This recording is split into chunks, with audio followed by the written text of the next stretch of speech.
As a kid, my friends and I would gather around campfires and swap chilling stories about haunted houses and vengeful spirits. But one legend, in particular, haunted my dreams: the tale of the Midnight Hitchhiker. The story had been passed down through generations in our small town. The legend went that on a moonless night, near the old, overgrown cemetery, a lone hitchhiker would appear. He wore a tattered trench coat, and his face was hidden beneath the brim of a dark, wide-brimmed hat. The hitchhiker would stand by the side of the road, his thumb outstretched, as if in need of a ride.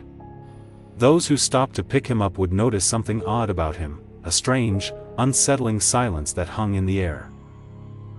The driver would ask where he was headed, but the hitchhiker would only reply with a nod towards the dark cemetery. And so, the driver would oblige, taking the eerie passenger down a winding road that led deeper into the darkness. As the car approached the cemetery gates, the hitchhiker would grow increasingly agitated, shifting in his seat and muttering incoherently. The air inside the car would turn icy cold, and the driver would begin to feel an overwhelming sense of dread. And then, as they passed through the gates, the hitchhiker would vanish into thin air, leaving the driver alone in the chilling silence of the cemetery. Some say they heard whispers, while others claim to have seen shadowy figures lurking among the tombstones. The legend was enough to send shivers down anyone's spine, and I had always dismissed it as a simple ghost story. But that all changed one fateful night when I found myself driving down that very road. It was late, and the moon was hidden behind a thick blanket of clouds. The road stretched ahead of me, empty and desolate. I was on my way home after visiting a friend, lost in thought as I navigated the winding curves. And then, as I rounded a bend, I saw him, a figure standing by the side of the road, his thumb outstretched. It was the Midnight Hitchhiker. A chill ran down my spine as I slowed the car to a stop. My heart pounded in my chest as I glanced at the figure in the rearview mirror. He wore a tattered trench coat and a wide-brimmed hat that concealed his face. Against my better judgment, I rolled down the window and asked, "Where are you headed?" The hitchhiker's response was a simple nod towards the cemetery gates. A shiver ran down my spine as I contemplated my options.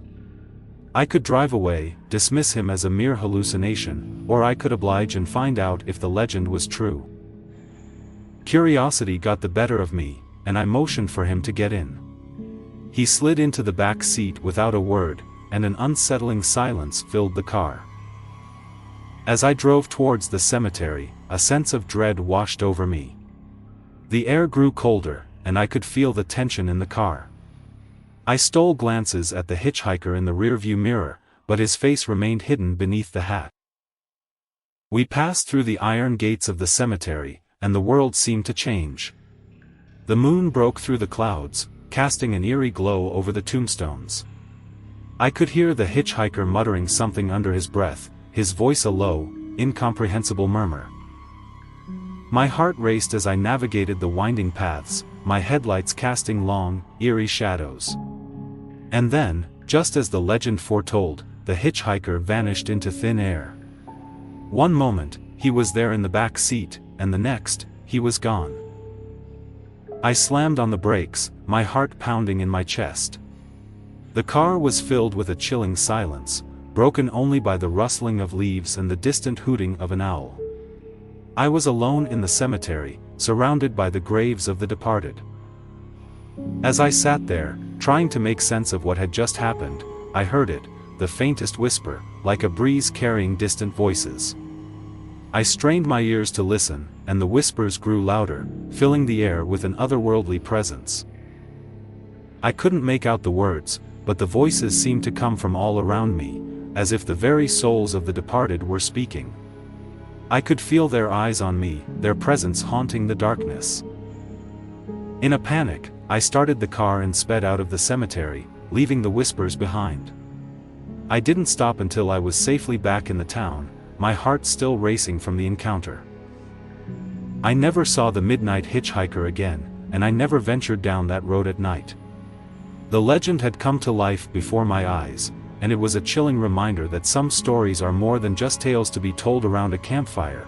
They are warnings of the unknown, of the darkness that lurks in the shadows, waiting for those who dare to tread where they shouldn't.